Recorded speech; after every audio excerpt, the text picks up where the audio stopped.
Governo anuncia 31 bilhões de reais para a agricultura familiar. Presidente Temer oferece ao vice-presidente norte-americano buscar crianças brasileiras retidas em abrigos. Suprema Corte dos Estados Unidos valida decreto anti-imigratório de Donald Trump. Segunda turma do Supremo Tribunal Federal manda soltar o ex-ministro José Dirceu. Justiça do Rio autoriza o retorno de 35 criminosos de presídios federais.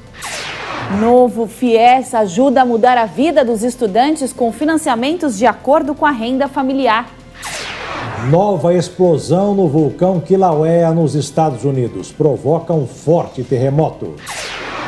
Nossas equipes acompanharam as torcidas de argentinos e nigerianos em um jogo dramático. Agora no Jornal das 22.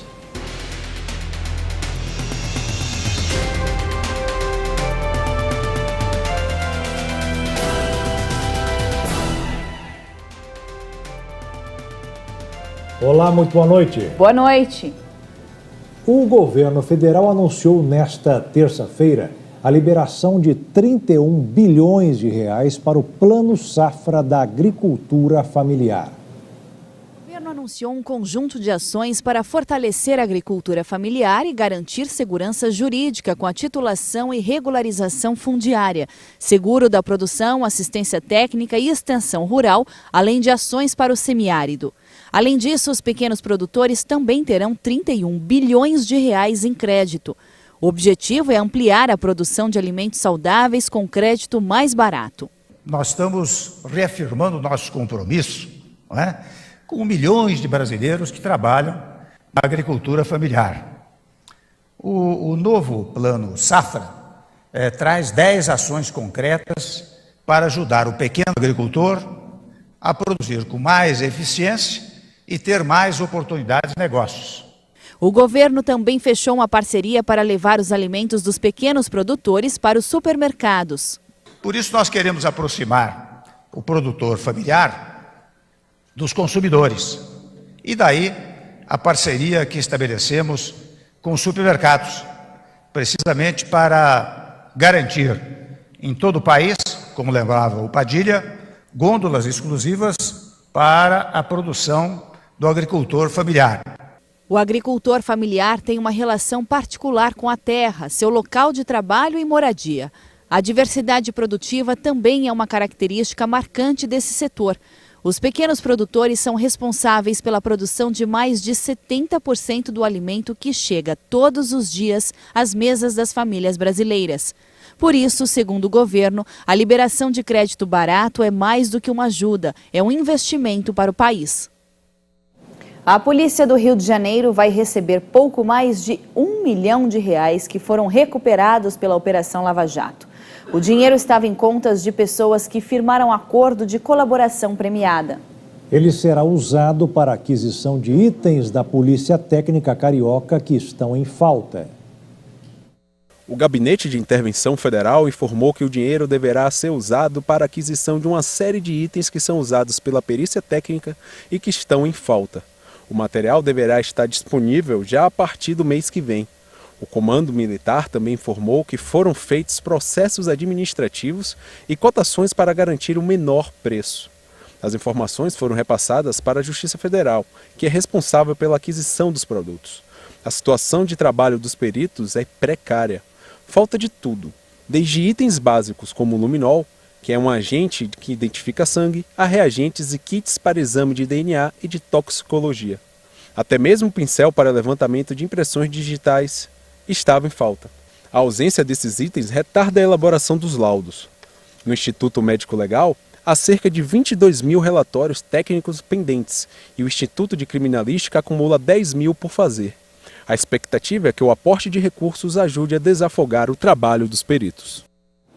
A segunda turma do Supremo Tribunal Federal tomou uma série de decisões, algumas polêmicas. Entre as medidas, os ministros mandaram soltar o ex-ministro José Dirceu, condenado a 30 anos de prisão, e trancaram o processo contra o deputado estadual de São Paulo, Fernando Capês, suspeito de participação na máfia das merendas.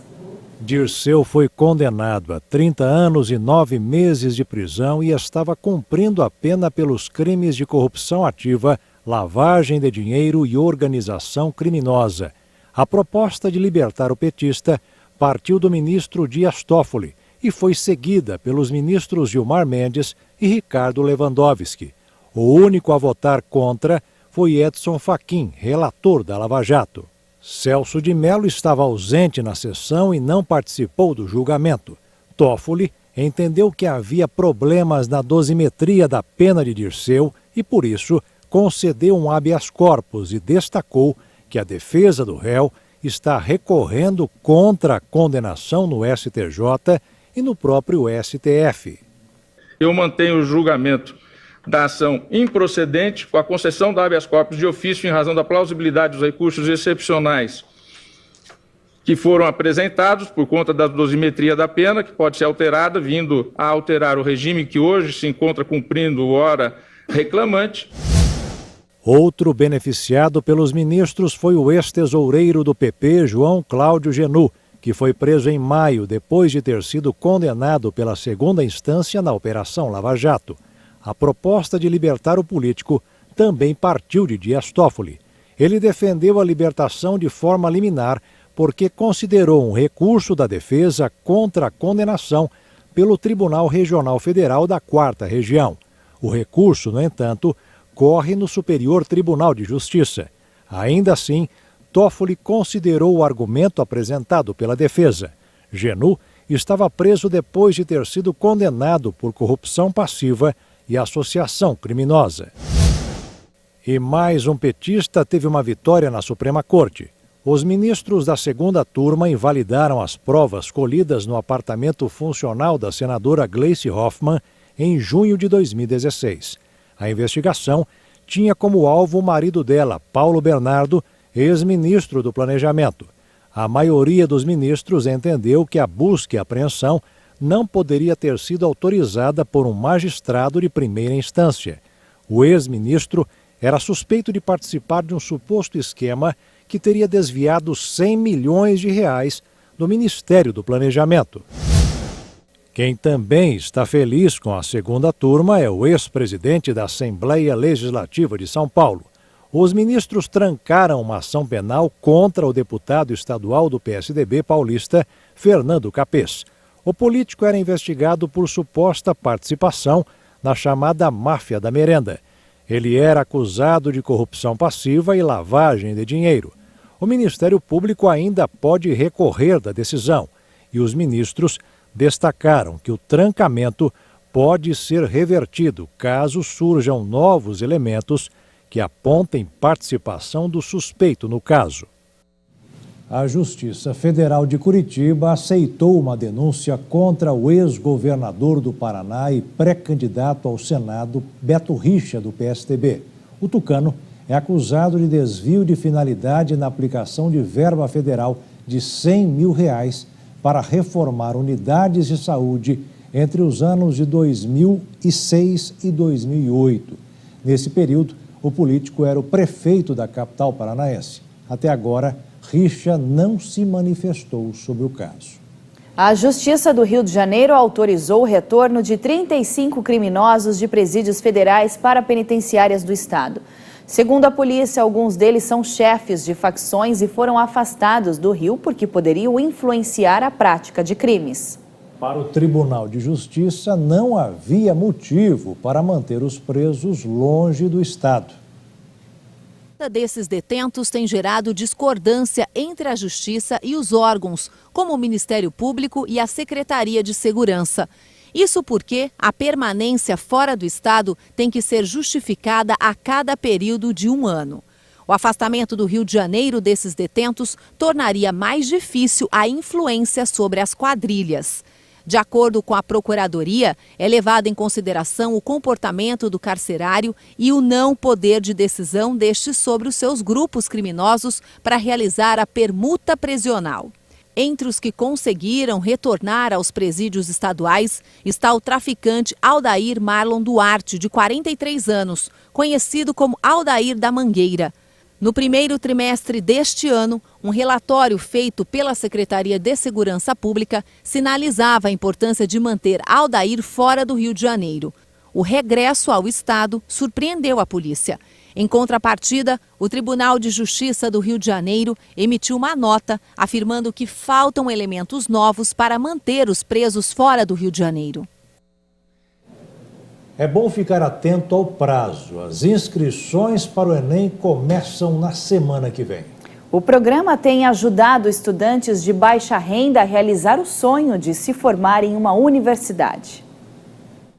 O Pablo sempre estudou em escola pública e queria entrar para uma universidade. Não que fosse impossível chegar lá, mas talvez tivesse demorado muito mais para ele concretizar o sonho de se formar no curso de História, não fosse com a ajuda do ProUni. Na época que eu me formei no ensino médio não tinha tantas vagas, tantas oportunidades como tem hoje, há 10 anos atrás, né?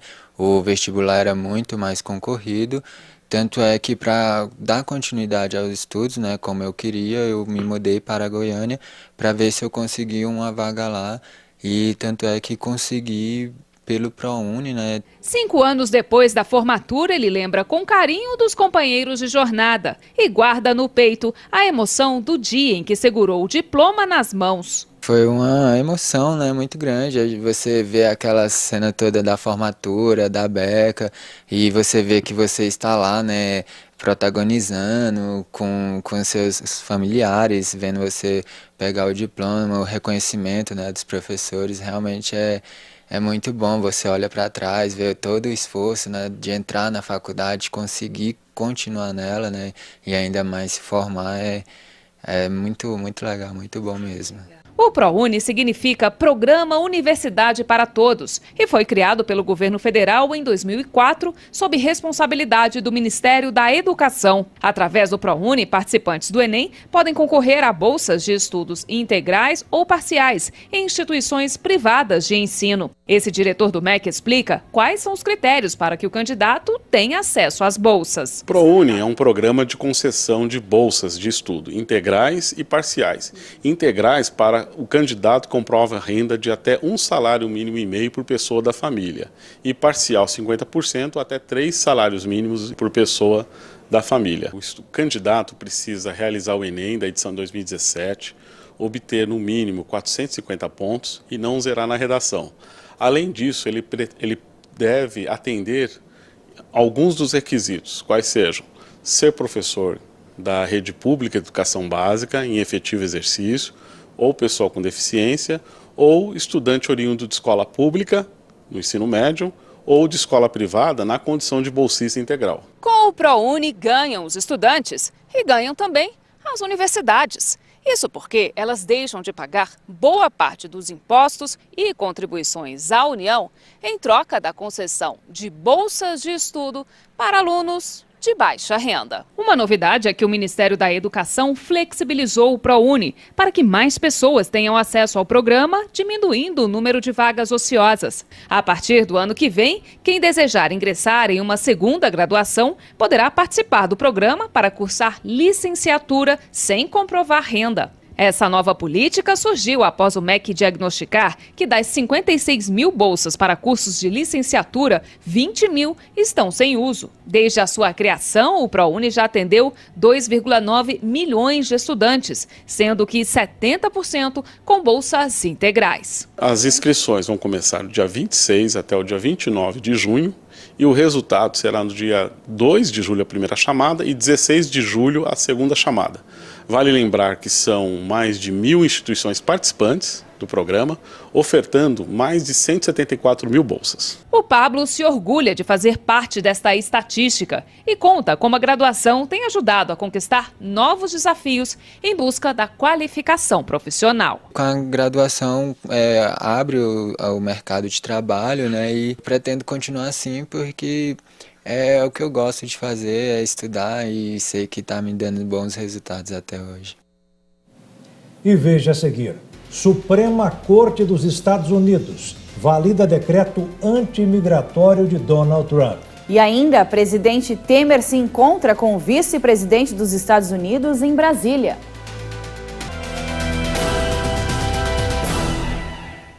A Suprema Corte dos Estados Unidos validou hoje o decreto anti-imigratório de Donald Trump, oferecendo uma vitória definitiva ao presidente americano após uma tensa batalha judicial sobre esta medida extremamente controversa.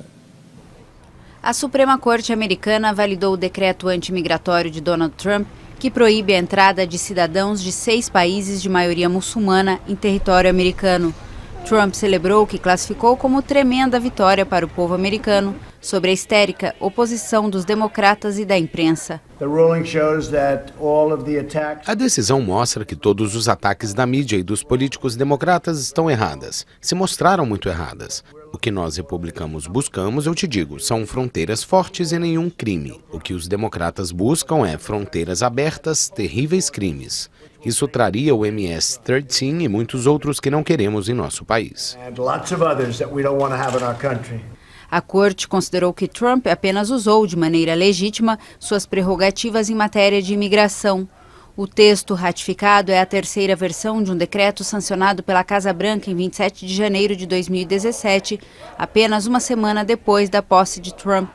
Essa última versão fecha as fronteiras americanas para cerca de 150 milhões de pessoas procedentes do Iêmen, Síria, Líbia, Irã, Somália e Coreia do Norte. Desde sua chegada à Casa Branca, Trump alega que é livre para restringir o acesso ao país em nome da segurança nacional e que o objetivo do decreto é impedir a entrada de terroristas estrangeiros no país. Desde os atentados de 11 de setembro de 2001, os ataques mais graves registrados nos Estados Unidos foram cometidos por americanos ou por pessoas procedentes de países que estão fora do decreto. O presidente Michel Temer sinalizou hoje que o país poderia buscar as crianças brasileiras que estão em abrigos norte-americanos. A declaração foi dada durante o encontro com o vice-presidente dos Estados Unidos, Mike Pence, no Palácio do Itamaraty, em Brasília. Michel Temer e o vice-presidente americano Mike Pence se encontraram no Palácio do Itamaraty nesta terça-feira em Brasília. A conversa aberta à imprensa começou sobre amenidades. Temer deu as boas-vindas a Pence e falou sobre o envolvimento do país com o Mundial Esportivo. Copa do Mundo que está tomando todas as atenções, né? E nós estamos muito envolvidos nisso. Eu sei que Estados Unidos não estão participando, mas certo e seguramente há muitos apaixonados e fãs do futebol, né? Eu até espero que no final os senhores possam até, se o Brasil chegar à final, que os senhores possam também torcer pelo nosso país. Segundo informações da Agência Brasil, o americano reconheceu o acolhimento dos brasileiros aos refugiados venezuelanos. O colapso da Venezuela está criando uma crise humanitária que leva à depravação generalizada, à negação de serviços básicos e à fome, o que estimula o maior êxodo massivo transfronteiriço da história de nosso hemisfério. Temer reafirmou que não vai fechar a fronteira terrestre com o país vizinho, por onde milhares de imigrantes têm atravessado nos últimos 3 anos. O presidente do Brasil sinalizou ainda que o país poderia buscar as 51 crianças brasileiras separadas dos pais nos Estados Unidos após entrarem ilegalmente com eles pela fronteira com o México. Um membro da delegação americana já havia informado que as tensões migratórias seriam uma questão dominante no encontro.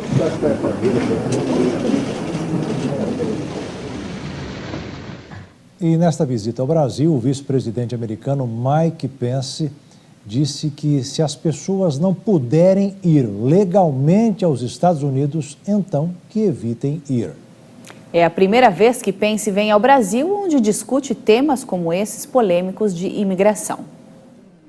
O vice-presidente americano Mike Pence enviou uma mensagem aos migrantes, principalmente aos que moram na América Central e que tentam chegar aos Estados Unidos sem a documentação necessária. You are our neighbors. Vocês são nossos vizinhos. Queremos que vocês e suas nações prosperem e prosperem em toda a América Central. Não arrisquem suas vidas ou a de seus filhos tentando chegar aos Estados Unidos em uma estrada dirigida por contrabandistas de drogas e traficantes de seres humanos. Se você não pode vir legalmente, não venha. Na visita de Pence ao Brasil, será discutida com o governo a situação das cerca de 50 crianças brasileiras separadas de seus pais na fronteira dos Estados Unidos, onde mais de 2.000 menores foram separados de suas famílias. Este é um dos temas delicados da agenda durante a visita. Tenha sido naturalmente muito bem recebido. O Conselho Monetário Nacional está otimista e definiu a meta de inflação em 3,75% para o ano de 2021. Veja essa e outras notícias nos destaques da economia. Esta é a primeira vez desde 2004 que a meta de inflação definida pelo governo fica abaixo de 4%. Vale lembrar que existe uma tolerância de 1,5 ponto percentual. Portanto, o objetivo será alcançado apenas se a inflação daquele ano ficar entre 2,25% e 5,25%.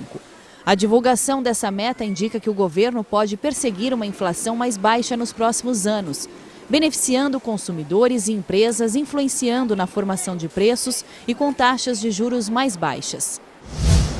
Um relatório da Agência Nacional do Petróleo indicou que o preço do diesel caiu, mas ainda não atingiu o desconto prometido pelo governo. A redução média foi de 39 centavos, abaixo dos 46 acordados com os caminhoneiros. A pesquisa também mostra uma desaceleração dos repasses na maior parte dos estados, sendo que em 4 regiões a situação é ainda pior. O preço médio aumentou. O levantamento da ANP, no entanto, é questionado pelos empresários do setor. Uma outra pesquisa de uma consultoria indicou que os postos reduziram o valor do combustível em 41 centavos. E o valor só não atingiu os 46 centavos porque muitos estados não abriram mão dos impostos estaduais. Quem tem 57 anos de idade ou mais e trabalhou antes de 1988 pode sacar o dinheiro das cotas do Fundo PIS/PASEP. Somente na primeira semana foram sacados 792 milhões de reais. Pouco mais de 600 mil pessoas foram resgatar o dinheiro. O valor médio que cada trabalhador vai receber foi estimado pelo governo em R$ 1.370. Pelas contas do Ministério do Planejamento, 28 milhões de pessoas serão beneficiadas. É um dinheiro extra que pode ajudar muitas famílias e movimentar a economia do país. No mercado financeiro, o dólar fechou em alta nesta terça-feira. A moeda norte-americana subiu 0,53% e encerrou o dia cotada a R$ 3,798 na venda. Incêndios florestais atingiram a região norte da Califórnia, nos Estados Unidos. Milhares de pessoas tiveram de deixar suas casas. A área ainda se recuperava de incêndios de outros anos. A agência Associated Press informou que ao menos 3 mil pessoas ao redor do vilarejo de Spring Valley tiveram que deixar suas casas. O Departamento de Proteção Florestal afirmou que as labaredas queimaram uma área de cerca de 33 mil quilômetros quadrados. As autoridades locais ainda investigam a causa do fogo, mas acreditam que uma combinação de fatores tenha favorecido o incêndio. 22 construções foram destruídas pelo fogo e ao menos 600 estão comprometidas. Parte do território atingido pelo incêndio fica em uma reserva ambiental. A área, inclusive, ainda se recuperava de queimadas ocorridas em outros anos. Os ventos quentes e a baixa umidade favorecem que as chamas se alastrem. Ainda assim, um dos maiores incêndios florestais na Califórnia aconteceu em dezembro do ano passado, durante o inverno. Mais de 100 mil hectares foram destruídos pelo fogo. 2 meses antes, outro incêndio de grandes proporções matou pelo menos 40 pessoas.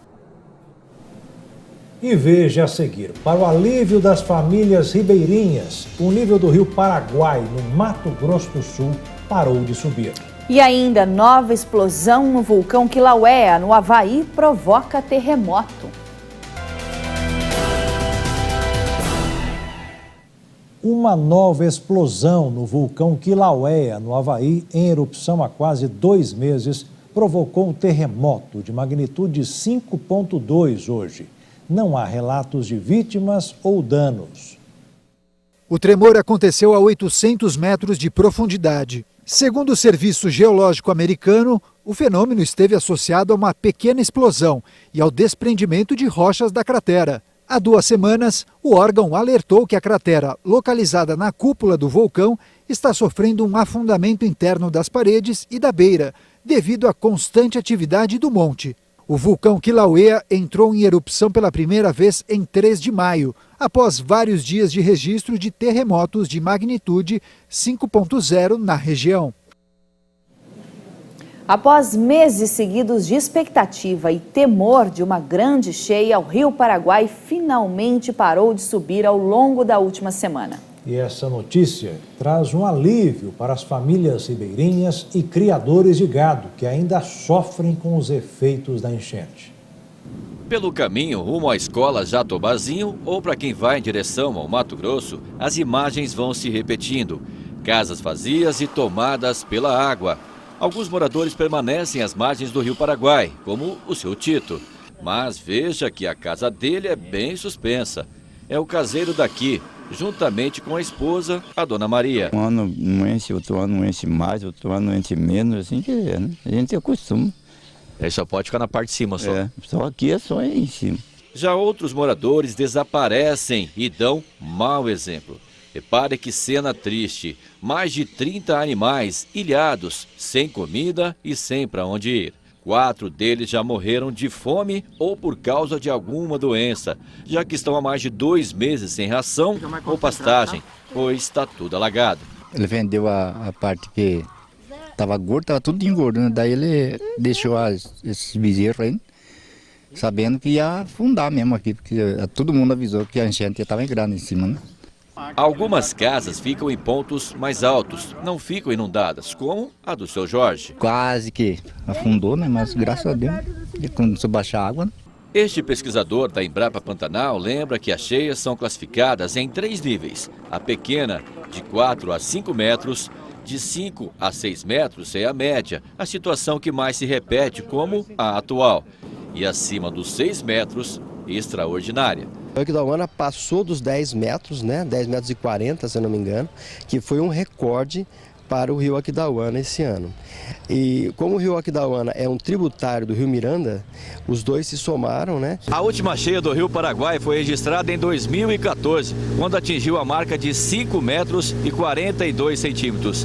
Agora, no último dia 13 de junho, chegou na casa de 5 metros e 35 centímetros. De acordo com o pesquisador, alguns fatores influenciaram essa atual cheia, como, por exemplo, as cheias também no Rio Miranda e Aquidauana e, principalmente, a quantidade de chuva que caiu desde lá do Pantanal do Mato Grosso.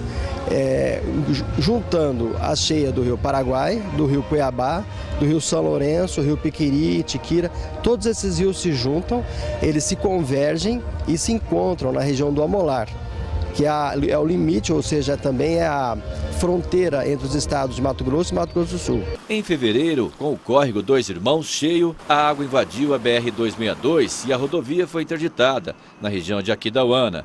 Estragos foram causados pela força da água na rodovia. Com o nível do rio Aquidauana atingindo 10 metros em fevereiro, a cidade também foi inundada. A diferença desta cheia atual é que a altura do Rio Paraguai não foi tão preocupante. Mas o problema, sim, é a extensão de terra que foi tomada pelas águas, por causa da cheia nos 3 rios, já que o Aquidauana e o Miranda desagam justamente no Paraguai. A chuva chega primeiro, depois vem a inundação de Miranda e Aquidauana e depois agora vem a inundação do Paraguai. Em 2011, o Rio Paraguai alcançou 5 metros e 62 centímetros, 20 centímetros a mais que 2014. Parece até pouco, mas essa é uma grande diferença para quem mora às margens do rio.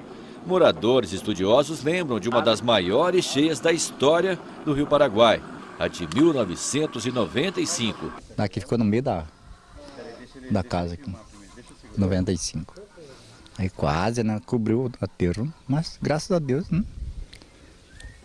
Nós estamos tranquilos, graças a Deus. Mas desta vez, neste final de semana, o Rio Paraguai estava na casa de 5 metros e 32 centímetros, baixando só 3 centímetros na região de Corumbá. Porém, é um bom sinal, mostrando que não há mais preocupação, que não vai mais subir. Porém, para ser considerado nível normal, é quando o Rio Paraguai atinge a marca dos 4 metros. Para ter uma ideia da quantidade de água, isso deve ocorrer somente a partir do final de agosto ou início de setembro. A tendência agora é que o rio baixe, ele deve baixar lentamente por causa desse grande volume de água, né, que foi acumulado na planície. A gente planta, né, quando está seco, a gente planta, faz plantação. Agora que eu não sei como que está a vida agora, porque eu vou falar para o senhor, você não pode roçar, não pode fazer nada, para você plantar nada mais. Né? A vida não está fácil. A ausência de um suporte financeiro para começar e concluir os estudos pode atrapalhar a caminhada do aluno que sonha em se formar em uma universidade. O novo FIES, sancionado em 2017, tem ajudado a mudar a vida dos estudantes brasileiros. O programa oferece condições a quem mais precisa e uma escala de financiamentos que varia conforme a renda familiar do candidato. A Ana Luísa é aluna da Universidade de Brasília. Estudou muito para passar em uma instituição pública. Por isso, espera que o curso mantenha a qualidade e estrutura para que possa se preparar bem para o mercado de trabalho. Eu sou estudante do curso de nutrição e às vezes a gente pensa que o curso de nutrição não precisa de estrutura para pesquisa, porque mexe com alimento. Mas, na verdade, a gente trabalha desde a cocção do alimento até a análise bioquímica, conteúdo de proteínas e outras especificidades. Para milhares de estudantes de universidades públicas, essa notícia vai soar como música para os ouvidos. As instituições federais de ensino vão receber mais de 750 milhões de reais. Os recursos foram liberados pelo Ministério da Educação. A verba deverá ser utilizada para manutenção, custeio e pagamento de assistência estudantil, entre outras destinações. E isso dá condição para que a universidade consiga rodar com todos os seus processos, fazer tudo aquilo que é necessário para o bom funcionamento das universidades e dos institutos federais. Uma parte desse investimento, quase 200 milhões de reais, será destinada à Rede Federal de Educação Profissional, Científica e Tecnológica. Uma outra parcela será repassada para o Instituto Benjamin Constant e para a Fundação Joaquim Nabuco. Este ano, o MEC autorizou o repasse de mais de 5 bilhões de reais para as instituições federais, ou seja, 70% do valor previsto para custeio no orçamento de 2018. Como explica o presidente da Associação dos Dirigentes das Instituições Federais de Ensino Superior, Emanuel Zaguri. Para que as universidades possam executar os seus planos de trabalho com segurança, com regularidade, é fundamental que exista essa previsibilidade na liberação dos recursos orçamentários. E esse esforço que vem sendo feito pelo Ministério para antecipar essas liberações, garantir que as universidades possam usar os recursos que estão inicialmente previstos, é fundamental, é muito importante e é muito bem-vindo. Desde 2016, o Ministério da Educação tem liberado 100% dos recursos de custeio previstos nos orçamentos das universidades e instituições federais. Tivemos boas notícias do ministro, com algumas preocupações que a gente tem, né, principalmente na questão do nosso funcionamento. Então, a liberação dos 10% para o custeio nesse momento é importantíssima. A Lene, que acabou de sair da aula, quer que esse recurso chegue o quanto antes às instituições que mais necessitam e que ele seja bem gerido. Só assim, segundo ela, o investimento vai ser refletido em mais aprendizado. A gente tem que tentar criar uma nova forma de organizar toda essa verba que a gente está recebendo, uma verba que precisa para poder fazer um projeto de pesquisa, para poder dar atenção à extensão à pesquisa. E quem está inadimplente com o FIES e quer negociar a dívida, fique ligado. Em agosto, os estudantes poderão procurar uma agência da Caixa Econômica Federal e normalizar sua situação. As regras valem para as pessoas que não têm financiamento de 100% e atrasaram o pagamento. A dívida poderá ser parcelada em até 18 meses. E você que acompanha o Jornal das 22 pelo Canal 1, acompanha a programação da sua região. E ainda depois de jogo dramático, a Argentina continua viva na Copa. O caso de brasileiros que gravaram vídeos ofendendo mulheres na Copa da Rússia gerou muita revolta e também discussões. Além da atitude que já deveria ter sido excluída do planeta, existe o problema criminal. Atualmente, as consequências podem ser graves. O turista que aparece no vídeo é Felipe Wilson, que trabalhava na Latam, no aeroporto de Cumbica, em Guarulhos, na Grande São Paulo. A gravação constrange mulheres russas que repetem palavras ofensivas ditas por ele. A companhia aérea demitiu o funcionário e emitiu uma nota, dizendo que repudia veementemente qualquer tipo de ofensa ou prática discriminatória e que qualquer opinião que contrarie o respeito não reflete os valores e princípios da empresa. Para esse juiz do trabalho, qualquer comportamento que infrinja o manual de ética da empresa pode ser demitido. O que é indisciplina? É exatamente descumprir uma norma da empresa que vale para todos. Então, se esse trabalhador descumpre o código de ética no Brasil ou fora do Brasil, ele praticou a falta grave. E é óbvio que toda falta grave você vai ter que analisar o quê? A gravidade da conduta. A socióloga Rosana Schwartz tem analisado o comportamento dos brasileiros no exterior. Segundo ela, quem comete esse tipo de crime aproveita da fragilidade da vítima. As mulheres que já têm um determinado grau de instrução, que já estão nesses cargos de poder de decisão, é mais difícil, não que não aconteça, mas é mais difícil esse assédio ocorrer, porque ela já conhece os mecanismos de luta que ela tem. As meninas mais jovens, as mulheres em situação mais de vulnerabilidade, não é? Então, com um grau de instrução até menor, não é? Então, o que acontece? Elas desconhecem e, por desconhecer, elas ficam mais suscetíveis a isso. As demissões por justa causa não se limitam apenas aos vídeos gravados durante a Copa do Mundo. A carreira de um funcionário também pode ser afetada com o que ele posta nas redes sociais. Infelizmente, os casos de assédio sexuais aumentaram. Por quê? Porque teve um avanço na tecnologia. Antigamente, o assédio sexual era só praticado presencialmente.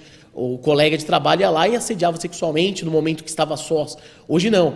Com WhatsApp, e-mail, internet, webcam, Skype. Hoje essas ferramentas passaram a permitir mais hipóteses de assédio sexual do que tinha antes. E você, se preocupa com o que publica na internet?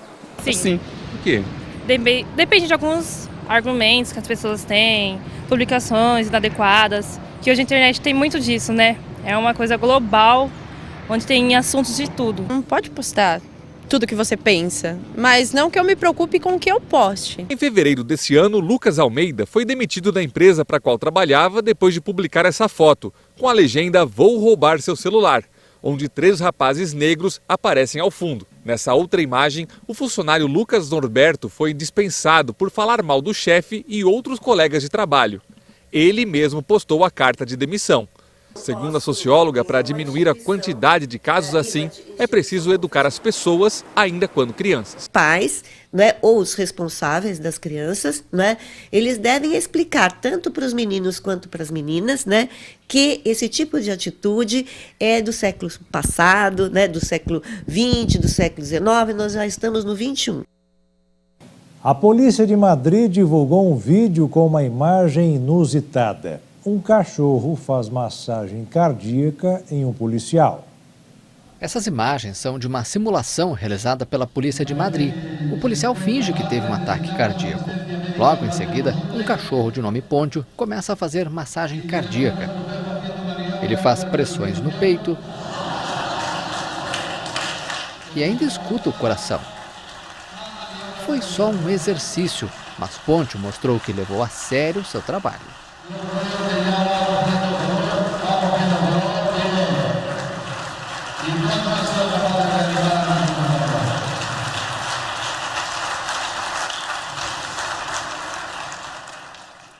E o Jornal das 22 termina aqui. Uma boa noite para você e até amanhã. Boa noite, fique na paz.